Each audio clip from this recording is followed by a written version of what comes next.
Picture चालू करो बे। आज वक्त है कुछ गंभीर सवाल पूछने का।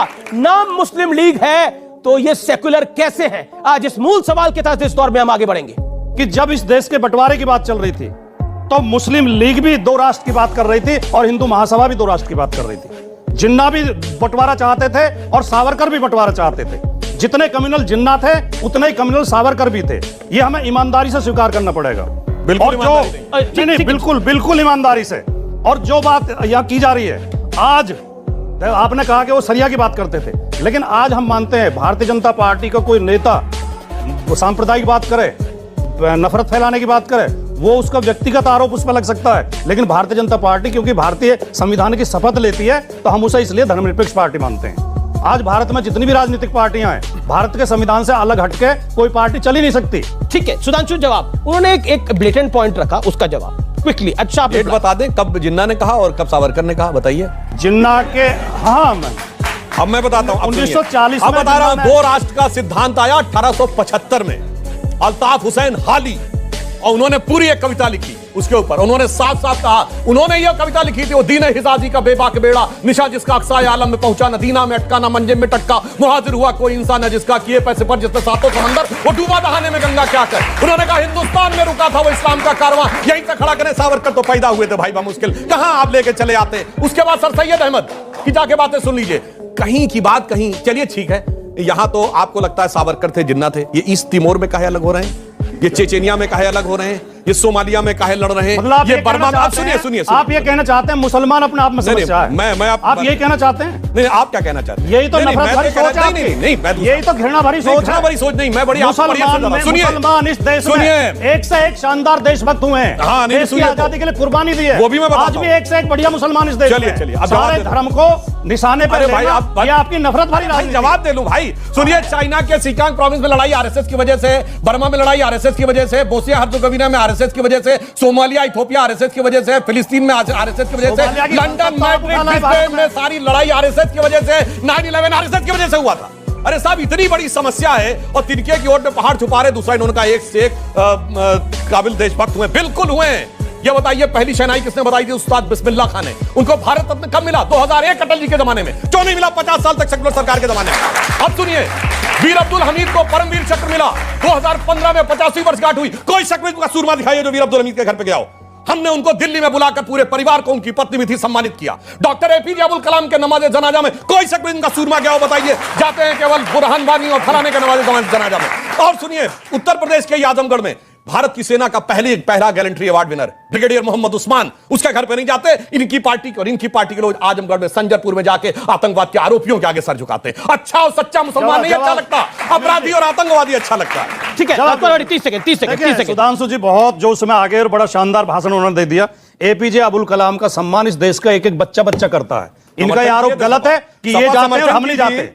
बिस्मिल्लाह खान को सब पूरा भारत जो एक उपलब्धि मानता है, अब्दुल हमीद को कौन सा राष्ट्रपति मानता? वापस शिवम कुछ कहना चाहते हैं? राहुल गांधी ने कहा कि 1980 के दशक में जो दलितों के साथ होता था, आज वो हिंदुस्तान में मुसलमानों के साथ, क्रिश्चियंस के साथ, सिखों के साथ और सारी माइनॉरिटीज के साथ हो रहा है। आप जो कह रहे हैं कि जातिवाद हिंदुस्तान में है या नहीं है, 58 साल तो आप ही रहे हो संसद में, आपने उस जातिवाद को खत्म करने के लिए किया। एक सेकंड, आप क्या कह रहे हैं? मिसकोट कर रहे हैं। क्यों कर रहे हैं? उन्होंने जो भय की बात करी उस चीज को उन्होंने कोट करा। और पहली बात, राहुल गांधी साहब तो वो ये कह रहे हैं कि आज हर एक युवा के अंदर भी ये भय है कि आने वाला उसका मुस्तकबिल क्या होगा। किसानों के अंदर भी भय है। आप में भय है? आप भी युवा है, भय है आप में? आप युवा है, भय है? नहीं, मैं भय बताइए ना, ये सवाल है ना। आप युवा हैं, भय है आप में? सुनिए, भारत का मुसलमान और मैं मुसलमान हूं, अपने भारतीय होने पे बेइंतहा यकीन करता हूं और मैं बाबा साहब भीमराव अंबेडकर के बनाए हुए संविधान पे यकीन करता हूं। सवाल पूछा सर, आप में भय है? सुनिए, लफ्ज़ मुसलमान से जिनको तकलीफ है, आज वो भावनाओं में ज्यादा बह गए और अपने आप को सेकुलर साबित करने की कोशिश करने लगे। वीर अब्दुल हमीद पे पहुंचे, उसके बाद ब्रिगेडियर उस्मान पे पहुंचे और एक भी मुसलमान को टिकट नहीं दिया जाता। एक भी मुसलमान को टिकट नहीं दिया जाता। मुसलमान से और पासवान का कार्ड खेलेंगे जाकर के, पासवानदा का कार्ड खेलेंगे। पब्लिक ताली बजा रही है, पब्लिक ताली बजा रही है। जी, इनके सवाल बता दिया ये पब्लिक की, भैया जवाब देना पड़ेगा। बोला वो पूरा फैक्ट के साथ बोला। 2001 में ही क्यों मिला उस्ताद बिस्मिल्लाह खान को? वीर अब्दुल हमीद के घर में टिकट दिया अभी तक? आप एक दिखाओ जो बताइए कितने मुसलमानों को टिकट दिया? आप मुसलमानों की हितैषी होने की बात करते हैं, एक हाथ में जो है कुरान होना चाहिए, एक हाथ में कंप्यूटर होना चाहिए। बताइए, मुस्लिम रिप्रेजेंटेशन जब सदन के अंदर नहीं पहुंचेगा तो उनका कैसे दायित्व आगे बढ़ेगा? ये सवाल वाजिब है।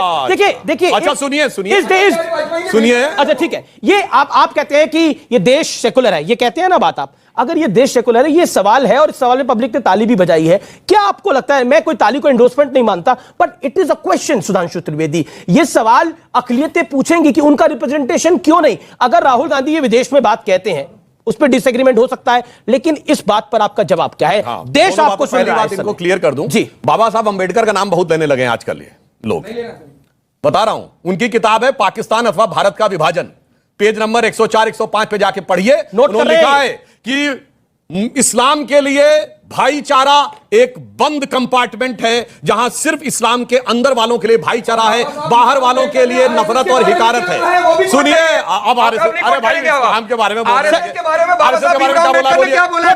कोट करिए, कहां लिखा है? मैंने किताब कोट करके बोली, हम मत बोलिए। क्या किताब बताइए कौन सी है? कोट करिए। मैं आपको बता दूं, बाबा साहब भीमराव अम्बेडकर, सुन लीजिए, मैं बाबा साहब भीमराव अम्बेडकर को बता दूंगा, इसके बाद आपको जो है सरदार पटेल जी का कोट करिए किताब। मैं चलिए सरदार पटेल को ही कोट कर दूं। 1948 के अंदर फरवरी 1949 आजादी के बाद का भारत, रिटन बाय बिपिन चंद्रा के अंदर आरएसएस को, अरे भाई बिपिन चंद्रा का लेफ्टिस्ट है भाई, बाबा साहब को कोट आप करो। इतिहास में लेके जा रहे हैं। सुन लीजिए, इतिहास में तो ये पहुंचे। पब्लिक प्रेजेंट में आना चाहती है, क्यों भाई? प्रेजेंट में आना चाहिए ना।